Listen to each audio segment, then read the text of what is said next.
이를텐 구독자 여러분 안녕하십니까? 오늘도 주 안에서 평화를 누리시기를 소망합니다. 여러분의 묵상과 또 깨달음도 함께 나눠주시면 이 프로그램이 더욱더 풍성해질 것 같습니다.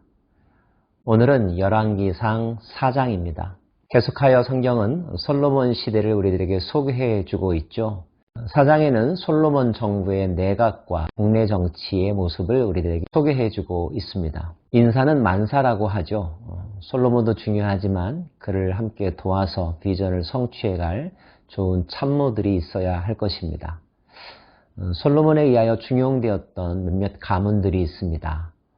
사독 가문을 대표적으로 들 수가 있습니다. 제사장 가문이지요.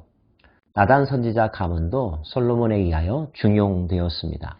솔로몬 왕이 온 이스라엘의 왕이 되었고 그의 신하들은 이러하니라. 사독의 아들 아사리아는 제사장이요, 시시의 아들 엘리호렉과 아히야는 서기관이요, 아힐룻의 아들 여호사밧은 사관이요, 여호야다의 아들 브나야는 군사량관이요, 사독과 아비아달은 제사장이요, 나단의 아들 아사리아는 지방관장의 두령이요, 나단의 아들 사붓은 제사장이니 왕의 벗이요, 아이살은 국내 대신이요, 압다의 아들 아도니람은 노동감독관이더라. 마음을 같이 나눌 수 있는 사람, 목표를 향하여서 함께 달려갈 수 있는 사람, 또 그 목표를 달성하는 데 있어서 은사는 서로 다르지만 협력할 수 있는 사람들이 있다면 세상에 두려울 것이 없을 것입니다. 저와 여러분 무엇보다도 좋은 만남을 위해서 기도해야 할 것입니다. 예수님도 12명의 제자를 양육하지 않으셨습니까?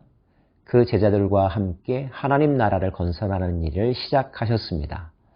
좋은 동역자들이 저와 여러분 주변에 늘 있기를 바라고 또 여러분이 누군가에게 필요한 사람으로 인정받기를 바랍니다. 솔로몬 시대의 내치는 어떻게 이루어졌을까요?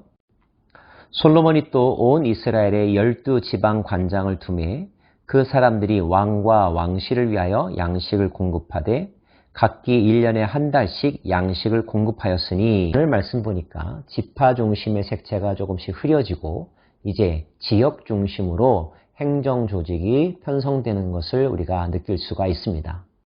모두 12도를 두었다라는 말입니다. 그리고 국가 재정은 그 12지방이 서로 돌아가면서 한 달씩 재정 부담을 하는 것을 원칙으로 했습니다. 나름대로 합리적으로 국가 재정을 운영하고 있다는 것을 알 수가 있지요. 각 지역 장관들은 유능한 사람들을 세워서 그 지역을 다스리게 했습니다. 그리고 어떤 지역의 관리와는 사돈관계를 맺어서 내치를 더욱더 돈독하게 했습니다.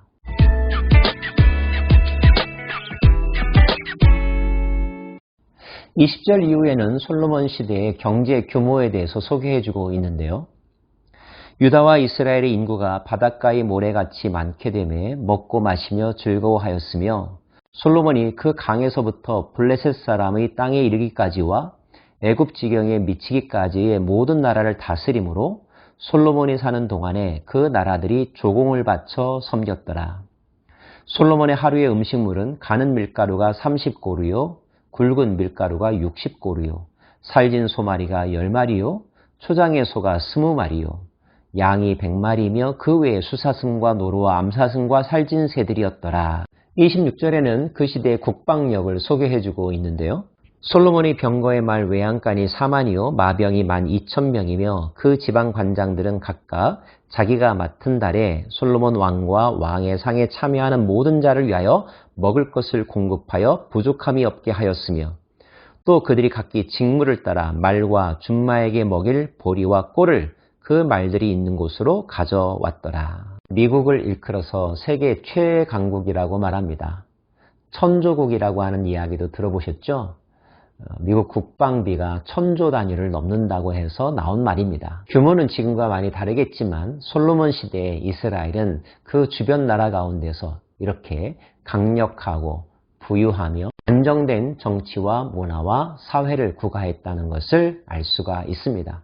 요즘에도 각 나라의 정부들은 그 정부 치하에 있었던 공로들을 내세우기 위하여 경제 수치들을 발표하죠. 경제 규모에 따라서 지지도가 올라가기도 하고 또 반대로 탄핵의 대상이 되기조차 합니다. 백성들이 마음 편하게 먹고 살 수 있게 되었다는 것, 경제적으로 안정되고 국력이 신장되고 또 안보가 튼튼하다는 것, 이것은 분명히 탁월한 정치 리더십이고 사람들의 지지를 받는 분명한 요인일 것입니다. 이 모든 것들 속에서 우리는 하나님의 은혜를 고백하지 않을 수가 없지요. 하나님이 솔로몬에게 지혜와 총명을 심히 많이 주시고 또 넓은 마음을 주시되 바닷가의 모래같이 하시니 솔로몬의 지혜가 동쪽 모든 사람의 지혜와 애굽의 모든 지혜보다 뛰어난지라. 그는 모든 사람보다 지혜로워서 예스라 사람 에단과 마올의 아들 헤만과 갈골과 다보다보다 나음으로 그의 이름이 사방 모든 나라에 들렸더라. 그가 잠언 3000가지를 말하였고 그의 노래는 1005편이며 그가 또 초목에 대하여 말하되 레바논의 백향목으로부터 담에 나는 우슬초까지 하고 그가 또 짐승과 새와 기어다니는 것과 물고기에 대하여 말한지라. 사람들이 솔로몬의 지혜를 들으러 왔으니 이는 그의 지혜의 소문을 들은 천하 모든 왕들이 보낸 자들이더라. 이른바 국가 지도자의 위상이 높아지고 국격이 높아졌습니다. 사람들이 솔로몬을 만나고 싶었고 이스라엘에게 조공을 드림으로 안전을 보장받았고 학문과 문화 교류를 통하여서 자기 나라의 발전을 꾀하였습니다. 지금도 그러하지만 이스라엘이 차지하고 있는 가나안 땅은 참 영토가 작습니다. 사방으로 치이는, 그래서 고난의 땅이라고 일컬어지는 곳이죠.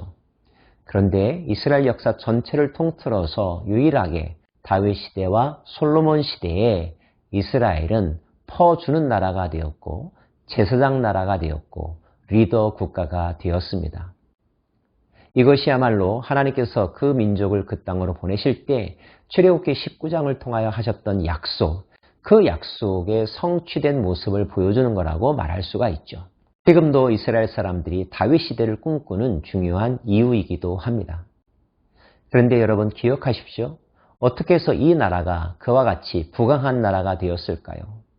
고난의 땅이 아니라 복의 통로가 되었고 제사장 나라의 역할을 감당할 수 있었을까요?